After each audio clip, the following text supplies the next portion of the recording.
Hey, I'm Carlos Garcia, and today we're going over the new Charter Oak Finest Oak. And this just came out from Buffalo Trace.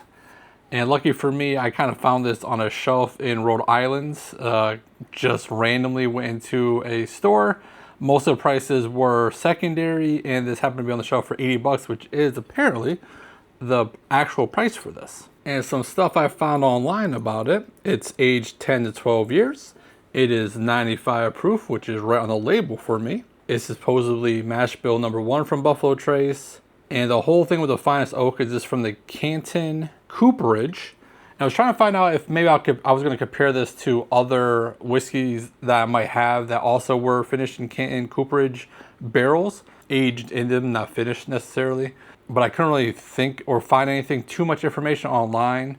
There was like a, what's the freaking thing? I had to go look on my shelf to remind myself. It was Starlight. So Starlight, I guess, did a 10-year something where they used Canton as well, but I don't have that bottle. So I was like, what am I going to compare this to? Because, you know, I try not to do really one bottle reviews. I always do comparisons. So I have this Charter Oak. And this is the French oak one, and this is supposedly about 12 years, and this is 92 proof.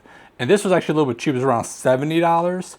And I opened these both up. They're right around the same, so it's good comparison. I opened them right around the same amount or same time about a month ago, or 2 weeks to a month ago. I opened this one a little bit before this one, but they've been open for a little bit now. But this hasn't been like sitting here for a while. So I'm going to compare these two and kind of see which one I like better. But first, let's do a giveaway. All right, this giveaway is for the Blood Oath video, which, this is kind of like another video kind of like that, where you have lower proof, something that's kind of finished in something or aged in something different. Frank Popo won. Congratulations. All right, and what I was kind of saying with that, the Blood Oath versus comparison here is, a lot of us in the comment section were saying the Blood Oaths were a little bit too expensive, or they are too expensive for what they are. These are half the price. So, and no, they're not age statement. I'm not exactly sure where the internet's pulling those numbers from. I Googled it, where there's that 10 to 12 age statement online anyways. But that's a good age for the price. And, they're trying to do different stuff with the wood. So we'll see which one I enjoy better. So let's get to the nose on A. All right, A on the nose, I really enjoy that quite a bit. A lot of red fruit, strawberry, more than the cherry for me.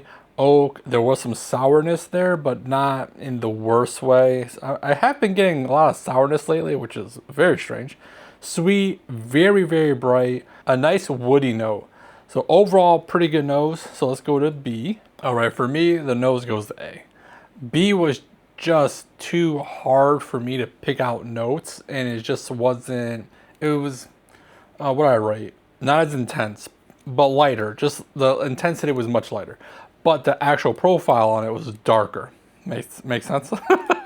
Oak, dark cherry, a slight nuttiness, a slight sourness, but just a little darker than A, where it was very bright red in your red fruit.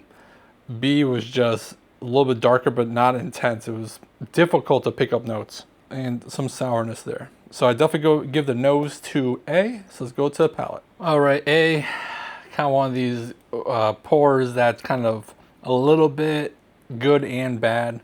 So red fruit, nutty, slight ethanol, which is not my favorite note. Strawberry, vanilla, woody. Besides the slight ethanol note, I actually enjoyed the palate, and it was kind of like in the middle. And then the strawberry notes and vanilla notes were just kind of took over that, so that's good. Finish, woody, strawberry, vanilla, sweet, hazelnut. Finish was pretty good. Overall is decent. I'm hoping I don't get that slight ethanol this second or third sip, but let's find out. Interesting, so this second sip was a lot more of this spicy wood note that I get pretty rarely, but because these are kind of profiling like a very specific thing, I wonder if I can then narrow it down to either this Canton oak or the French oak, because I get that spicy wood sometimes, and maybe that's because of this one thing, maybe. But on the finish, I got some smokiness, which was very interesting. So let's see what happens on the third sip. That second sip was kind of very different from the first sip. So, all right, so marshmallow on the finish this time. The palate kind of went back to more of the first sip where I was getting more of the red fruit and some of the ethanol. So interesting. I went back to the first sip. Nothing too much different there besides the marshmallow note on the finish. Overall, decent. I do like it, but it's by far not like a perfect whiskey. There are some things I don't like about it. So let's go to B. I mean, I don't know what's really going on B. B, again, the nose is very like light. It's not intense. The word is not intense that I'm trying to say here. That is the same on the palate and the finish. Silkier, oak, nice. I just wrote nice. It is, so let me just read this and I'll talk about. Chocolate, just smooth. On the finish, nice. A nice oak, sweet. So it's this really nice oak that I really enjoy.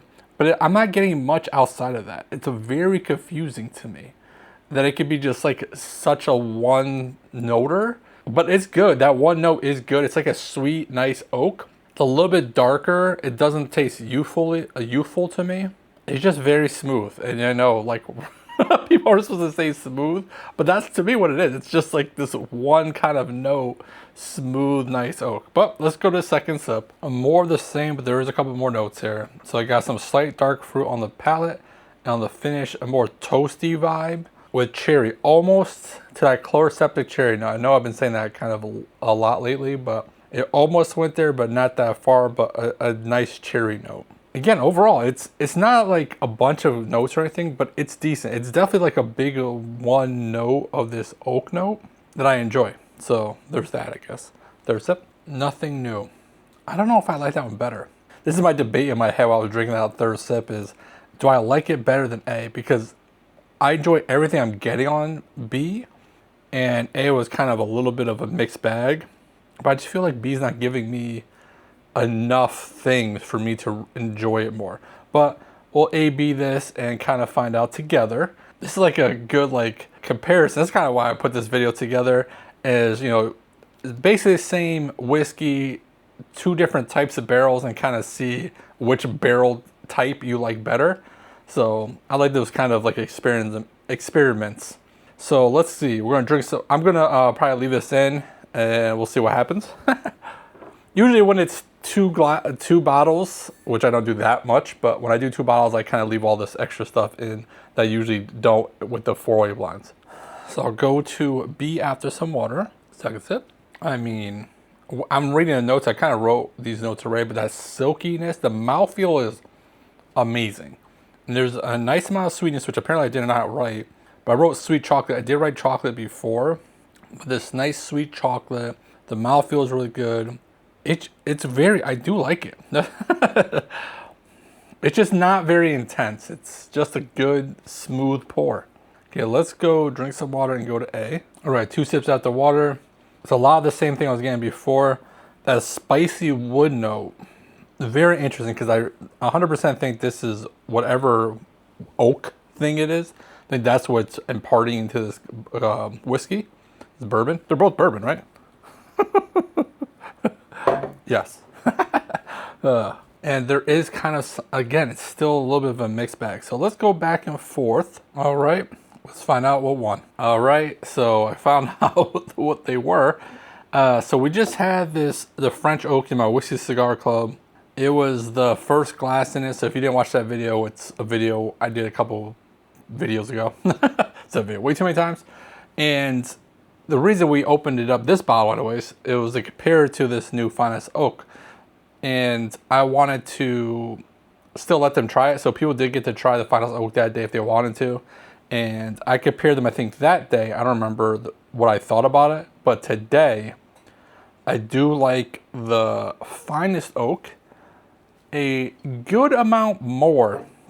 So when I was going back and forth, that's when it was really showing me that this just experience is just nicer for me. It just tasted better. It was a better mouthfeel. That was like one of the bigger draws for me on this, actually, was the mouthfeel, which is not something I care too much about, but it just had such an amazing mouthfeel.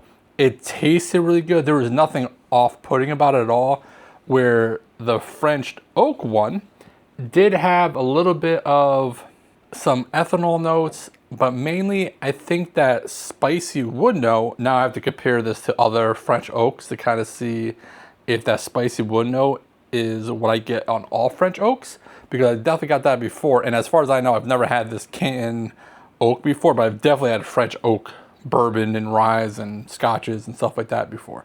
So I'd be curious to kind of see if that note exactly gives me that French oak.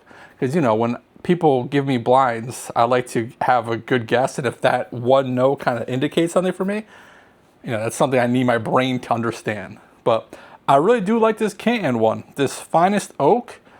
If you can find this for 80 bucks, I think that's a pretty good value. It is tasty. I do like this. If I saw this again for 80 bucks, I think I would pick up another one. I don't think I'd pick up another one of these French Oaks, even for the around 70 bucks. I think it's just a little bit off-putting. Not a little off-putting, but just a little off for me. And I scored a 3.5. I scored the Finest Oak a 3.75.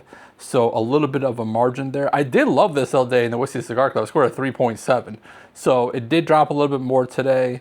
I don't remember getting ethanol notes all day. I think this was like the strawberry and ice cream one, which I did get strawberry, I got vanilla, but I didn't put it together, that strawberry ice cream note. But this Finest Oak, pretty nice. So I'd recommend this. If you've had any of these, definitely leave in the comments. Oh, giveaway, almost, how many episodes? This is like episode like 242 or something like that. That might actually be on the notes, by the way. And I almost forgot the giveaway. You guys want to try this, right? I feel like you guys will want to try this.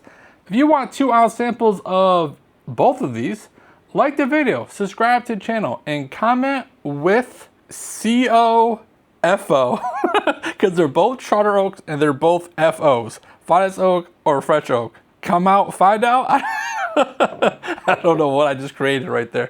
But anyway, so COFO, all one word. That'd be that. So if you had any of these, definitely leave in comments. If you were able to try both of these and compare them like we did today, please tell me your favorite in the comments. So don't look stupid.